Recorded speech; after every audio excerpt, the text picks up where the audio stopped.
What's up everybody, Mark here, and today we're going to be testing the Tesla Park Assist on a bunch of different locations. The first one here is a pole. Let's see what it does. Models it. Let's see when it tells me to stop. It tells me to stop. Let's take a look.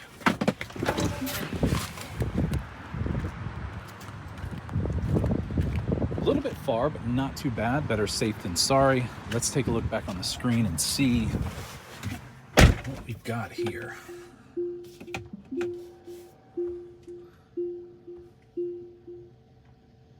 That's pretty close to accurate if you ask me. Look at that. That's pretty good. All right, so we've got a pole done. Let's do in between two cars. All right, our next contestant here is this parking spot. We're going to pull ourselves in. It looks like it's already starting to make those models. And I want to see how this looks. It looks pretty good. I'm lined up straight in. And we're at that white line right there. Look at this modeling that it does right here. All within just a few seconds of pulling into the parking spot. That's pretty good. Let's take a look, see if we're over the line. This one's a little bit more trickier because it's a diagonal, but we're over the line just a little bit over there. This Tesla's safe. My Tesla's safe. We have plenty of room. Let's find another one. Okay, so we've got a little bit different of a situation here. This is coming up to a bank ATM. Everybody has to do this every once in a while. And as we get closer to this here, let's see what happens. See if it gives us, it's starting to model it. And here we go. Nothing. It didn't model this one for some reason, but let's go all the way through it. We're good over here. Oh, there we go. We got a chime. And then instantly this thing started to do a modeling. I like it. Look at that. When those Park Assist chimes comes on, that is when it's going to start doing this modeling. It realizes that you're probably in close proximity to something. So there we are. We'll get it back. Let's see if we can pull out. And what's good about this, if you haven't already found out, is as you pull forward, it continues to do some modeling. But what happens if we back up? If we do like a backup here, the screen will go to here, but all the modeling still stays there. You can see how that stays, and you can use it to your advantage at a second, glance going back into it. All right, next trial we're going to do, let's see. There's someone actually pulled up to the ATM there, so I didn't want to back up and scare them. All right, our next contestant here is a car over the line. We're going to start this one here. We're going to get this process of turning into here. Now you have to just go slow. So there it is. It started its modeling, and we're going to pull up to it. We got to stop. Now that was a little bit close for me, so let's get out here and take a look at it. Well, still pretty good. That right there is pretty good. He's over the line just a little bit. Tesla did say to stop within about 12 inches. This car is not equipped with the ultrasonic sensors. That would make life a lot easier, but let's get to the next one. Now, just for a bonus, I'm going to keep this car in this slow mode like this. Once I'm under a mile an hour into these parking areas, it should start modeling everything here. And that's pretty impressive because Tesla may be able to, well, it gave me a stop warning there, but I'm pretty far away.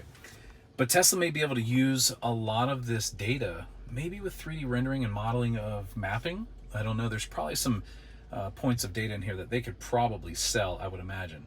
So let's take a look back at this, what we just drove by.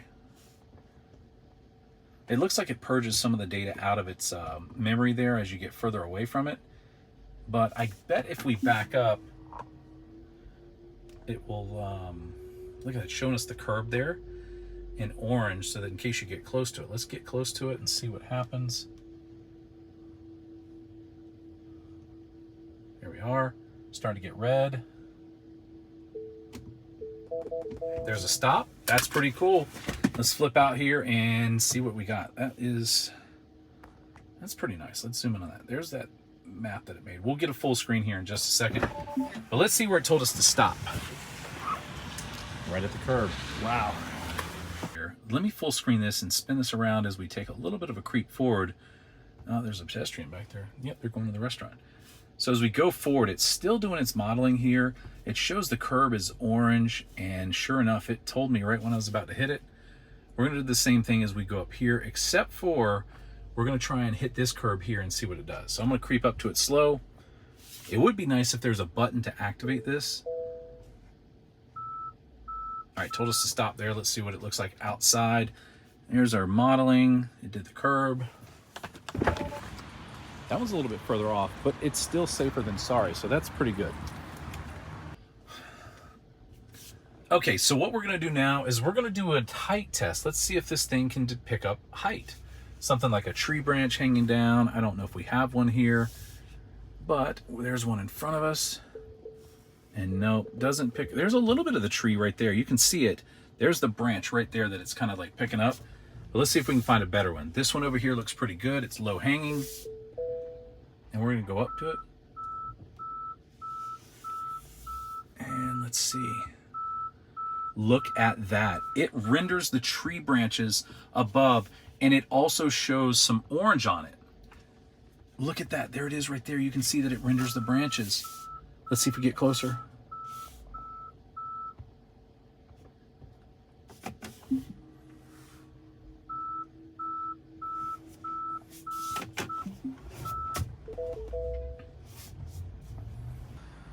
All right, so the next thing we're gonna do, we're behind this building here, and we're gonna see if we can't trigger it to find out how close we can get to this pole and how quick Tesla will warn us.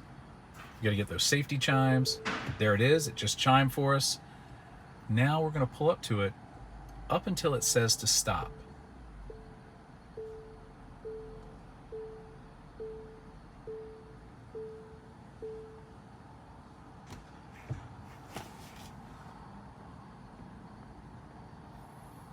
Oh gosh, it's scary. It's not giving me a warning to stop. Oh, there it goes, it just popped up. But let's see how close it is. That's the only trouble. Oh, it's not that far. I actually thought it was closer than it was. If we look at that on the modeling here, it's pretty close to how close it was. Look at that. It really was. Ah, there's another Tesla. This one may be a little bit more difficult. I'm coming from the wrong direction. We're gonna go over here next to this shopping cart and see if we can model that. Let's see what it does here. This one would be a difficult one just getting into. All right, so there it is. It's telling me to stop already. Let's back it up.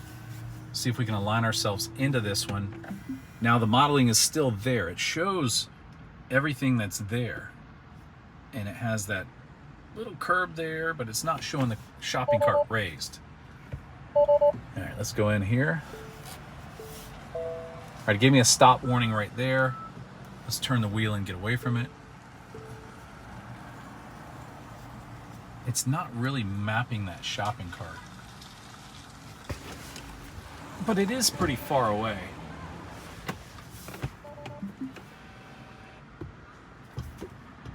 So it does work. We're gonna pull forward a little bit more. And we're clear on that side. So everything looks clear. You know, the shopping cart's, it's a bit of ways. So that didn't work out too well.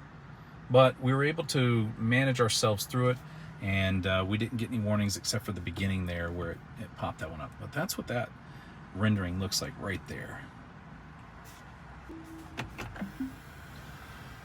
Okay, as I pull out of this parking lot right here, we've got everything going in the wrong direction that we have. We should be faced the other way, but we're gonna pull out of here. There's a curb over there, and I'm gonna see if I can avoid it with this Tesla, we'll call it Tesla Skyview. All right, so we pull out of here. I don't wanna swing it right. I wanna let this go out a little bit. There we go. We got our curb there. We're getting our dings. It's saying to stop. Let's hop out and look at it. We could definitely clear this and make this. That's no troubles, but we're gonna go ahead and go forward with it. Maybe this one didn't render properly. But let's get back in here. We'll put it to full screen and let's just go ahead and proceed through it. Let's see what it does. Yeah, we have this one pretty good. You can see it's well clear of it right there, and it is updating that rendering, but it's giving that warning right there as our. And we could have made this one here. Oh, look at that. There's a moving object in here while this is modeling. So if we move forward a little bit, it's not giving us the warning to stop, but it is giving us the chimes, which is great. And let's go over to another spot. That one worked out pretty good. All right, our last one that we're gonna do today is here. We're gonna do a couple in this parking lot here. We're going to try and pull into this spot right here. It has a planter above us. It has people around. And as we get in here, it goes into the three... as we get in here, it goes into the top-down view. And it tells us to stop right there. And that's pretty good. That's pretty far away, I would say. I could probably go up another 2 or 3 feet. But it appears that I'm clear all the way in the back, too, as well. So we're in the parking spot. So this would be fine. This is actually working really well. It's a very good substitute for the bird's eye view or the 360 view that a lot of other car makers have. But compared to bird's eye view, like I'm in the Hyundai Palisade right now, this is my wife's car, it has a front camera, but it also shows you a clean top-down view. Even though I messed this one up here, you can see them clearly off. The radar sensors give you a warning for the palmettos that are up there. So I do like this better. Even though I missed this parking spot here, this one shows a really clean, real-time view of what's going on around you. And you can also turn it on and off like that right there. All right, so there we go. We'll get ourselves lined up. It has guidelines coming in, so we lose some data once we get into here because of where the cameras are, but you can still see that your car is clear of those yellow lines right there as it processes this. Yeah, bird's eye view does win over Tesla's modeling. So I want to thank you guys for watching, liking, subscribing. This is the end of the video here. If you want to check out some more videos we have, this is our second Tesla, the Model Y, and I'm trying to convince my wife to get one, but unfortunately, she likes the features in her car here, and it does maintain lane as well. Kind of self-driving. See you soon.